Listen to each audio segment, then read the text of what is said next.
expires. A new court ruling is giving the camp hope, but there's still an important hurdle the camp will have to clear.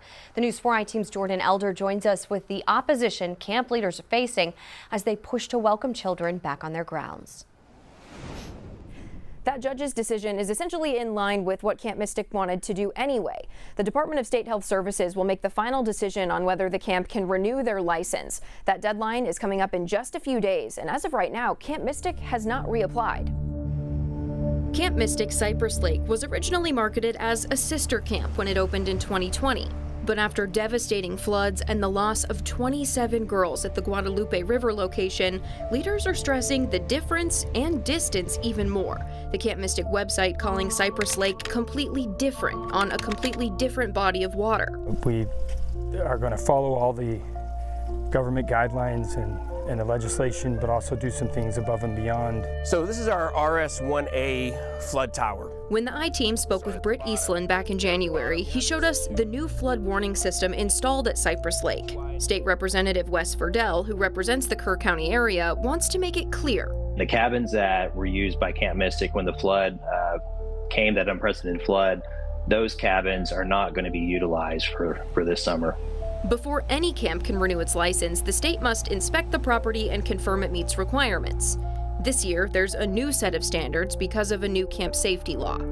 Emergency evacuation plans are a long-time requirement, but according to a new lawsuit, they weren't always enforced at Camp Mystic. Their actual policy was, as long as there is any emergency plan, no matter what it says, we will approve it. And we will say that camp can be licensed, regardless of whether it has an evacuation plan or not. During the July 4th flood, Camp Mystic's written guidance was to shelter in place. These documents were recovered from the cabins. They approved that plan and licensed the camp even though it violated state law. The families want the state held accountable for granting and renewing that license. We've reviewed years of inspection reports for the site, all with an X signing off on emergency plans. The Department of State Health Services tells me both locations operate under one license, but only Cypress Lake will be inspected and factored into licensing since it's the only one reopening. We are fortunate to open Camp Mystic, that people will see all the goodness and all the healing that might happen if these girls come back. More than 225 emails have been sent to DSHS, plus a letter from Lieutenant Governor Dan Patrick urging the state not to renew the license. Is it the license that the families are more concerned with, or is it the ownership group? They're very concerned about that same family, that same leadership operating a camp this summer.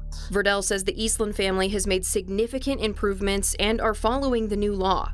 They're able to meet all the requirements of that bill, and so I think because they ended up being able to do that, now they're being targeted through another route to try to punish them. But for families who lost children, Shapey says they want to see more proof, starting with this section on the camp's website. It says emergency plans are under review. This many months after this tragedy that took 27 young lives, they still don't have a new plan.